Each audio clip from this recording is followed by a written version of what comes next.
Well, hello there. Here's to episode 42 of one-on-one coaching. I'm still finding myself. I'm still finding my voice. I'm still wrestling with a lot of the things that I've shared in the prior episodes.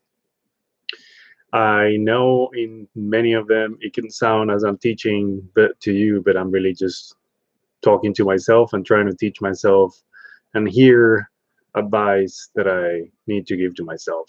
And that's really what it is. Today, I'm touching on my preparation for a mastermind. I want 10 to 20 people to join and join me in studying the book Think and Grow Rich. And I'm going to touch on this concept of part of the chapter one.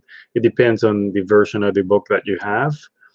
But chapter one in my version is called the introduction, and I think in prior versions or other newer versions, it used to be called thoughts are things, and there's a reason for that, which I won't necessarily get into, but it is related to what I'm talking about today, which is the concept of thoughts are things. And I said in the description that my mentor said everything is created twice. And the whole concept of that is that before the iPhone came to be, somebody had to imagine it.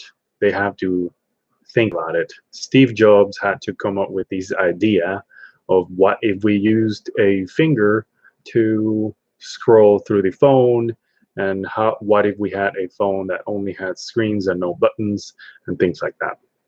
That's the whole concept.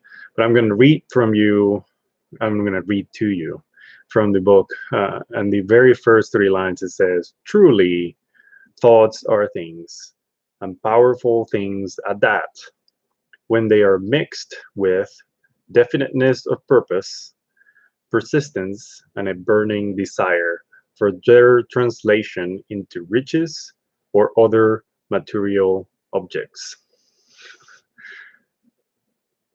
If you take a moment to think about this, Napoleon Hill here is simply saying everything is created by an idea. Everything starts as an idea, but converting the idea into something that's real in this situation, it could be your dream or your goal, or maybe the promotion, or maybe finding your first job, or working for a specific company. It doesn't really matter what it is.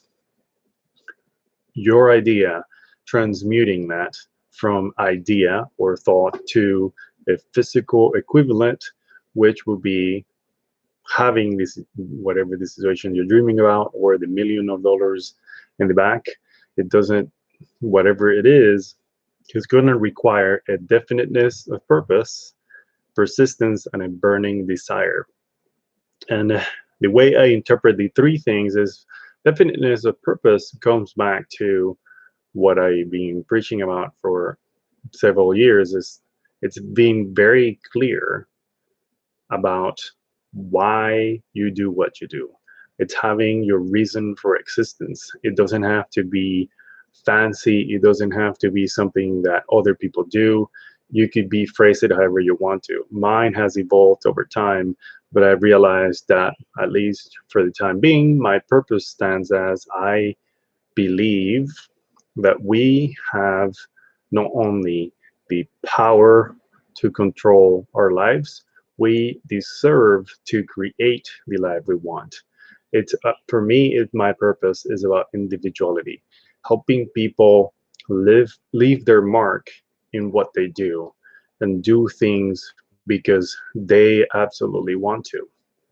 The second one he mentions is persistence, and persistence, which is something that I seem to truly need for whatever reason, is about continuing your journey regardless of what shows up. You are going to need to keep pushing, to keep learning, to keep trying, to keep failing, to keep learning new things, finding new people, doing things you've never done before in order to get to what you want. When I think of the iPhone again, I don't know how many years the engineering team came back to Steve Jobs saying, this is not possible, this is not possible, there is no way this is going to happen. And somehow they managed to do it. And now they have changed the industry in such a way that pretty much everybody is mimicking the iPhone. And the third one is a burning desire. And this is related to purpose, but desire is really frequency. It's this feeling of wanting to express something that is deep within you. And I can't explain it in 5 minutes.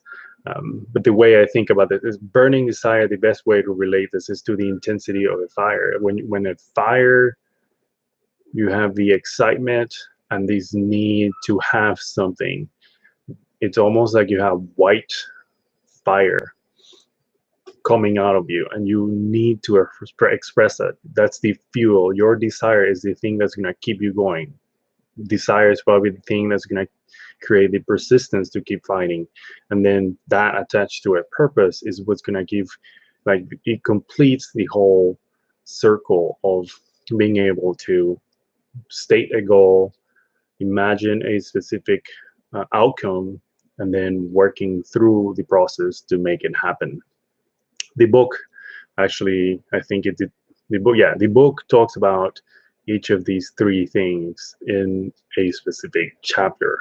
But just mentioning it in the introduction of the book, the first 3 lines, you could technically take an hour for each of these things and really start digging into it and learning from it.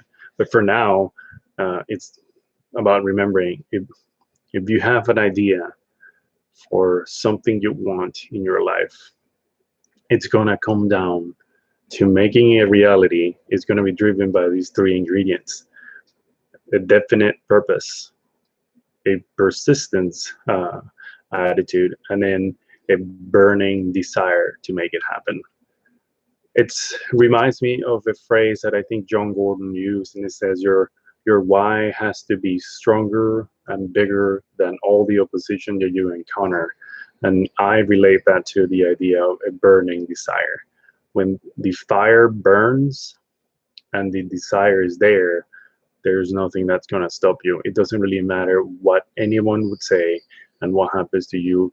If you have the burning desire, you're going to keep doing it, and you're going to keep trying and make it happen.